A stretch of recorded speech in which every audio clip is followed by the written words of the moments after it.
ابو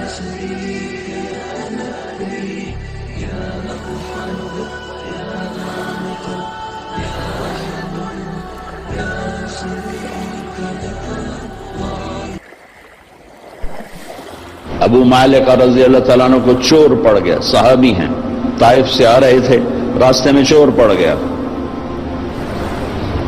کہنے کہ میرا مال لے لے، مجھے کیا کرے گا؟ کہا نہیں، تجھے بھی قتل کروں گا، ورنہ تو جا کے عمر کو میری شکایت لگائے گا، میں پکڑا جاؤں گا۔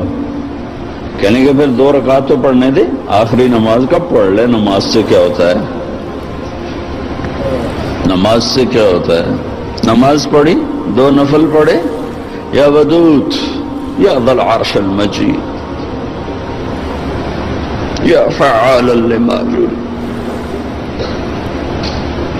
ہائے ہائے ہائے، اللہ کو جو پکارا اور اس نے تلوار اٹھائی کہ یا ارحم الراحمین، یا ایک دفعہ یا ارحم الراحمین، تو ایک دم آواز آئی لا تقتلہ، اسے مت قتل کرو۔ اس نے ادھر دیکھا ادھر دیکھا، کوئی ہے کوئی بھی نہیں، تو اس نے پھر تلوار اٹھائی، انہوں نے کہا یا ارحم الراحمین، پھر ایک آواز آئی لا تقتل، مت مارو، پھر اس نے ادھر دیکھا ادھر دیکھا، کوئی نظر نہیں آیا، پھر انہوں نے تلوار اٹھائی کہ یا ارحم الراحمین، تو ایک دم ایک سوار ظاہر ہوا گھوڑے پر، اس کے ہاتھ میں نیزہ تھا، تو اس نے آتے ہی سیدھا اس کے سینے کے پار کیا، وہ چور گر اور اس کے جسم کو آگ لگی، راکھ بن گئی۔ ابو مالک رضی اللہ تعالیٰ عنہ فرمانے لگے میرے بھائی کون ہو؟ اللہ نے میری مدد کی تیرے ذریعے سے۔ یہ نہیں کہا کہ تو نے میری مدد کی، کہا اللہ نے میری مدد کی تیرے ذریعے سے۔ تو انہوں نے فرمایا ارے میرے دوست، جب تو نے اللہ کو پکارا فَكَانَتْ لِأَبْوَابِ السَّمَاءِ قَعْقَعًا، جب تو نے کہا یا ودود یا ذا العرش المجید، جب تو نے یا ارحم الراحمین کہا تو 7 آسمان کے دروازے لرز اٹھے، کانپ اٹھے۔ جب تم نے دوبارہ پکارا تو آسمان کے فرشتوں میں چیخ و پکار مچ گئی۔ جب تم نے تیسری دفعہ پکارا تو میرے اللہ نے کہا کون ہے میرے بندے کی مدد کے لیے تیار؟ تو میں نے عرض کی یا اللہ میں تیار ہوں، کہ میں 7ویں آسمان کا فرشتہ ہوں۔ جب اس نے پہلی دفعہ تم پہ تلوار اٹھائی تو میں نے 7ویں آسمان سے پکارا لا تقتل، مت مارنا۔ جب اس نے دوسری دفعہ تلوار اٹھائی تو میں پہلے آسمان پہ پہنچ چکا تھا اور میں نے کہا لا تقتل، مت مارنا۔ اور جب اس نے تیسری دفعہ تلوار اٹھائی تو میں تیری مدد کو پہنچ چکا تھا۔ اور جو بھی اللہ کو ایسے پکارے گا اللہ اس کی مدد کو آئے گا۔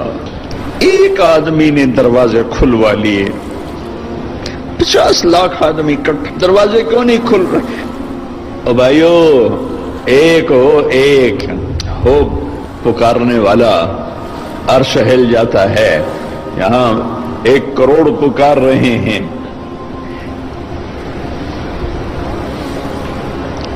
دل کے پھپھولے جل اٹھے سینے کے داغ سے، اس گھر کو آگ لگ گئی گھر کے چراغ سے۔ حکومتوں کو گلہ نہ دو، سیاستدانوں کو گلہ نہ دو، فوج پولیس کو گلہ نہ دو، یہ دیکھو ہم اور اب کیا کر رہے ہیں۔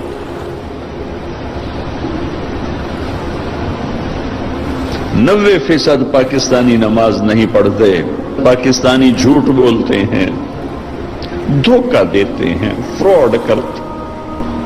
پہلے ہم نے اپنی عزتوں کو نیلام کیا، پھر غیروں نے منڈیاں لگا لی۔ پہلے ہم نے مسلمان کی عزت کو داغدار کیا، پھر غیر خریدار بن گئے۔ غیروں کو گلہ نہ دو، تو ادھر ادھر کی نہ بات کر، یہ بتا کہ قافلہ کیوں لوٹا، مجھے راہزنوں سے گلہ نہیں، تیری راہبری کا سوال ہے۔ جب کبھی امت تھی تو راجہ داہر کے ڈاکوؤں نے ہمارا قافلہ لوٹا۔ ایک لڑکی نے کہا یا للحجاج، حجاج ظالم، کوئی ہماری تاریخ کا اچھا انسان نہیں۔ ہماری تاریخ کا کوئی قابل ذکر انسان نہیں۔ ظالم، یا للحجاج، اے حجاج تو کہاں ہے؟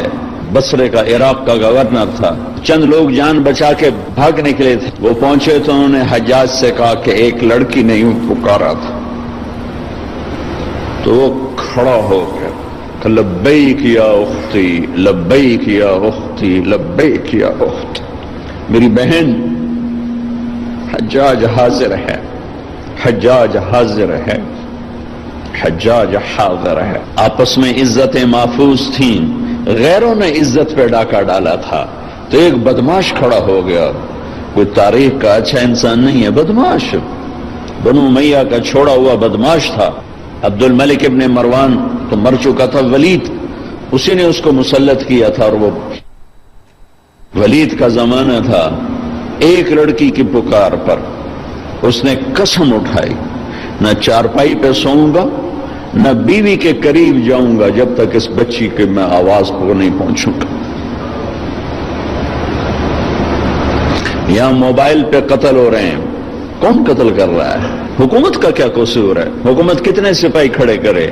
اللہ کو ساتھی بناؤ، اللہ کو ساتھی بناؤ، اللہ پہرے پر آئے گا تو یہ کام ہوگا۔ ہماری حکومت بیچاری 5 لاکھ سپاہی ہیں، اندازاً کہہ رہا ہوں 18 کروڑ پر کیسے نگہبان بن سکتے ہیں؟ پہلا لشکر بھیجا، ایک لڑکی کی پکار پہ اس لشکر شکست ہو گئے، اکثر شہید ہو گئے۔ پھر دوسرا لشکر بھیجا، مکران میں ان کو بھی شکست ہو گئی، وہ بھی شہید ہو گئے، تھوڑے سے بچے۔ تیسرے لشکر کے لیے ولید بن عبد الملک کے نے اجازت نہ دی، کہا نہیں میں نہیں اجازت دیتا، اتنا تو نے میرا نقصان کر دیا، 2 لشکر تباہ کر دیے ایک بچی کے پیچھے۔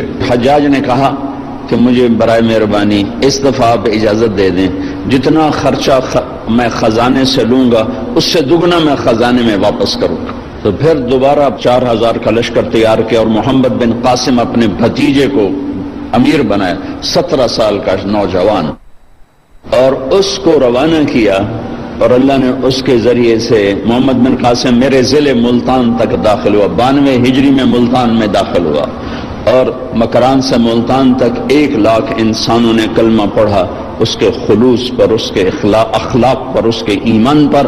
ایک بچی کی فریاد پر حجاج جیسا تڑپ اٹھا تھا، آج کروڑوں بچیوں کی فریاد ہے۔ لیکن مصیبت یہ ہے کہ ان کروڑوں کی عزتوں سے کھیلنے والے یہودی نہیں ہیں، مسلمان ہیں۔ تم اللہ کے قانون سے ٹکراتے ہو، پھر کہتے ہو اللہ ہماری مدد نہیں کرتا، اللہ کدھر؟ اللہ تو ہے، نحن اقرب الیہ من حبل الورید، ہم تیری شارک سے زیادہ قریب ہیں، پر تو جاری تو لگا۔ ممبر نے بھی آگ برسائی ہے، ممبر نے بھی نفرت کو پھیلایا۔ یہ جگہ تو محبتوں کے بانٹنے کی تھی، محبتوں کو تقسیم کرنے کی تھی، لیکن ہم محروم ہو گئے، محروم۔ کوئی محرومی ایک طرح کی نہیں آئی۔ جس ممبر نے دلوں کو کھینچنا تھا، جس ممبر نے امت کو جوڑنا تھا، جس ممبر نے کالے اور گورے کو جوڑا، میرے نبی کے آخری جملہ ہے خطبہ عرفات کا، لا ترجعوا بعدی کفارا یضرب بعضکم رقاب بعض، میرے بعد کافر نہ ہو جانا، ایک دوسرے کی گردن کاٹتے پھرنا، اور سننا ولا تسودوا وجہی یوم القیامہ، قیامت کے دن مجھے شرمندہ نہ کرنا اللہ کے ساتھ۔ کلاس کے بچے فیل ہو جائیں تو استاد شرمندہ ہو رہا ہوتا ہے، چاہے استاد نے پوری محنت کی ہو، وہ شرمندہ ہو رہا ہوتا ہے کہ میری کلاس فیل ہو گئی۔ اگر آج کوئی مسلمان ہے ہی نہیں، میرے نزدیک آپ کافر، آپ کے نزدیک میں کافر، ان کے نزدیک وہ کافر، ان کے نزدیک وہ کافر، تو پھر مسلمان ہے کون؟ اگر یہ سارے ہی کافر ہیں تو میرے نبی کہہ رہے ہیں لا تسودوا وجہی یوم القیامہ، دیکھو مجھے قیامت کے دن شرمندہ نہ کرنا، رسوا نہ کرنا۔ میں یہود کا گلہ کیا کروں کہ وہ ہمارے گلے کاٹ رہے ہیں، میں ان کا کیا کروں جو روز کراچی میں لاشیں گرا رہے ہیں؟ وہ یہودی ہیں جو پنجاب میں لاشیں گرا رہے ہیں، جو سرحد میں لاشیں گرا رہے ہیں، جو سندھ میں لاشیں گرا رہے ہیں، جو بیویوں کے منہ پہ تیزاب پھینک کے انہیں دردناک عذاب میں مبتلا کر رہے ہیں، یہ یہودی ہے؟ عیسائی ہے؟ جہیز نہ لانے پر بچی کو جلا رہے ہیں، یہ یہودی ہے؟ بیٹی پیدا ہونے پر اس کے منہ پہ تیزاب، پڑھو اخبار کی خبریں، میرے اپنے علاقے کا واقعہ ہے، خاتون آئی، چہرہ جلا ہوا، دیکھا نہیں جا رہا تھا، بیٹے کا بھی اس کا بھی۔ کیا ہوا؟ کہ جی میرے مرد میرے اتنے تیزاب سٹ چھڑے۔ مرد ہمارے یہاں خامد کو کہتے ہیں، یہ تیزاب ڈالنے والا یہودی تھا۔ پہلے ہماری نسل کو مسلمان نے کاٹا، پھر غیروں نے کاٹا۔ پہلے مسلمان نے مسلمان کو لوٹا، پھر غیروں نے لوٹا۔ پہلے مسلمان نے مسلمان کے گھر جلائے، پھر غیروں نے جلائے۔ پہلے مسلمان نے مسلمان کی عزتوں کو اور پگڑیوں کو اچھالا، پھر غیروں نے اچھالا۔ پہلے مسلمان نے مسلمان کے مال پہ ڈاکے ڈالے، پھر غیروں نے ڈاکے ڈالے۔